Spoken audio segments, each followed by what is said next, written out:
A warm greeting. Today is Friday, June 30th, 2023. This is meteorologist Ruben Garcia speaking.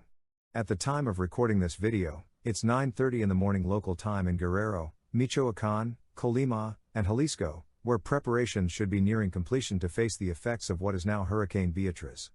Before we continue discussing the updated forecast for Hurricane Beatriz, I wanted to inform you that Hurricane Adrian has been strengthening over the past 12 hours and is currently a Category 2 hurricane. However, it is moving westward away from Mexico. It is expected to dissipate over the next 72 hours. Of greater concern for the Mexico region, and very close to the coast of Michoacan, we now have Hurricane Beatriz. Just a few minutes ago, the National Hurricane Center confirmed that we have the second hurricane of the season with maximum sustained winds of 120 km per hour. A hurricane hunter aircraft is en route to investigate and provide a better assessment of the intensity of this cyclone. As we had forecasted last night, conditions were expected to be favorable for this cyclone to rapidly intensify as it passes very close to or over the coast of Michoacan, Colima, and Jalisco. In fact, when we look at the visible satellite image, we can see that an eye is beginning to clear, which is a sign of significant strengthening over the past 12 hours. Additionally, in the infrared satellite image, we can see a much more compact and defined structure, as well as the eye starting to clear. It's possible that when the hurricane hunter aircraft arrives, they will find that it has strengthened and has higher winds of over 120 km per hour. Currently, the center of circulation is located just south of the state of Michoacan, and tropical storm conditions are affecting some coastal areas of Guerrero and Michoacan. There is currently a hurricane warning in effect from Michoacan to Jalisco. Residents, especially those living near the coast, must remain vigilant about the evolution of this cyclone and keep an eye on its final trajectory. This could have significant long-term implications for sectors of Baja California Sur. According to the latest forecast tracks, most models agree that the center should remain just along the coast of Colima and Jalisco.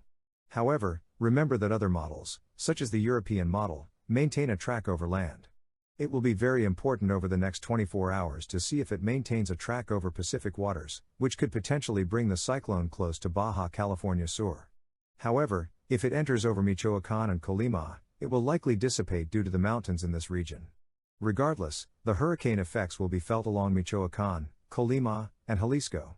Therefore, preparations should be completed, especially for those living along the coast or in flood-prone areas. Similarly, it will be important to monitor the center's trajectory because if it remains just over the Pacific waters, it possibly has the opportunity to continue rapidly strengthening into a Category 2 hurricane as it passes very close to Colima. However, if it maintains a track over land, entering over Colima or Jalisco, it will likely begin to rapidly weaken, reducing the risk for Baja California. Residents of Baja California should remain vigilant because the next 24 hours will be crucial in determining what effects, if any, they will experience at the beginning of next week. Let's look at the official bulletin from the National Hurricane Center. Notice that some tropical storm winds are impacting sectors of Guerrero and Michoacan. The center of circulation is expected to reach the coast of Michoacan and Colima in the afternoon or evening hours today, and pass near or over Jalisco by Saturday morning. The official forecast then maintains a northwestward trajectory that could bring this cyclone close to Baja California Sur by Monday afternoon, but weakening due to unfavorable strengthening conditions. Remember that this forecast can undergo significant changes. If the center of circulation enters Mexico, it will likely dissipate over the territory of Colima or Jalisco. Under the scenario where the center remains over water, you can see that the strongest gusts of wind would remain over the eastern Pacific Ocean. Hurricane force winds would be limited to the coast of Michoacan, Colima, and Jalisco.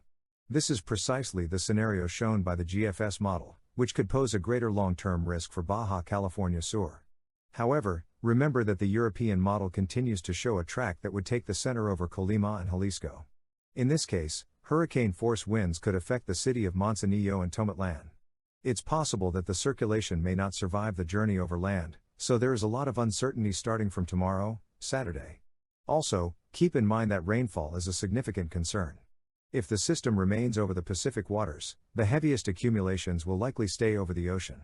However, with a track like the one shown by the European model, it is anticipated that over the next 72 hours, rainfall amounts of 70 to 200 millimeters will occur along the coast of Michoacan, Guerrero, Colima, and Jalisco.